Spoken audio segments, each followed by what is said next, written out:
kwamba anampenda, tasalimiwa ni moja.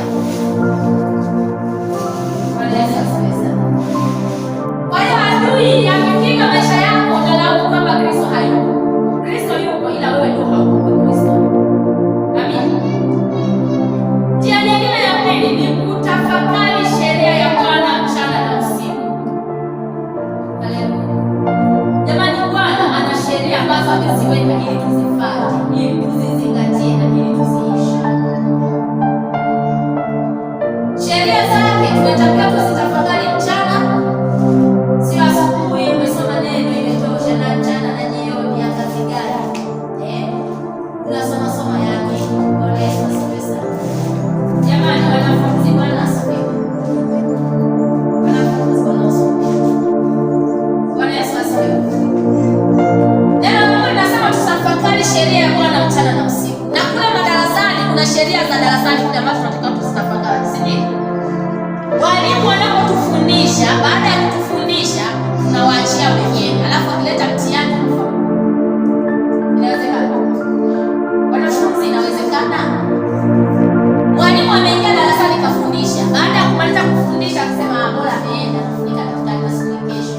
Kesho anakuja, jamani, nimekuja na mtihani huu. Anakaa ule mtihani ule aliyofundisha jana. Wewe unafaulu wakati kusoma, si ndio? Haleluya. Kwa sababu Bwana na yeye ana sheria ambazo tunatakiwa tuzifuate. Baada ya kuzitafakari zitatusaidia kusimama. Haleluya. Kitabu cha Zaburi sura ya kwanza. Zaburi sura ya kwanza. Ukianzia mstari wa kwanza mpaka wa 6. Mstari wa kwanza anasema hivi: heri mtu yule asiyekwenda katika shauri la wasio haki, wala hakusimama katika njia ya wakosaji, wala hamketi barazani pa wenye midhawa. Jamani, hii kazi Wakristo wengi ndio tunayaishi maisha. Lakini neno linasema heri yule, haleluya, heri yule aliyeketi kwenye baraza la wenye mizaha. Hiyo neno linasema, si ndio?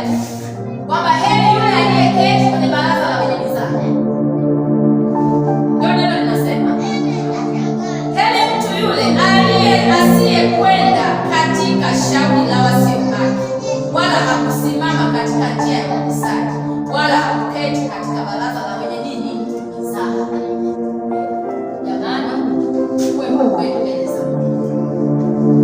Huu mstari wa kwanza tunauishi hatuuishi kwenye maisha yetu?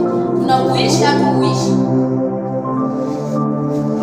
Kwani hapa Mungu akija kutafuta wale ambao hawaendi kwenye mabaraza ya wenye mizaha na wale waliosimama katika njia ya haki, tutapatikana? Haleluya. Tutapatikana? Kwamba sisi hatuendi kwenye baraza ya wenye mizaha wala hatunasimama katika njia za wenye haki. Jamani, neno la Mungu linatukatalia. Sasa utakuta ni muda wa vipindi vya kanisani, mlokole ndio mwanzilishi wa hizo baraza hizo. Kwani mabaraza ya wenye mizaha unaelewa tu? Haleluya. Tunayatambua mabaraza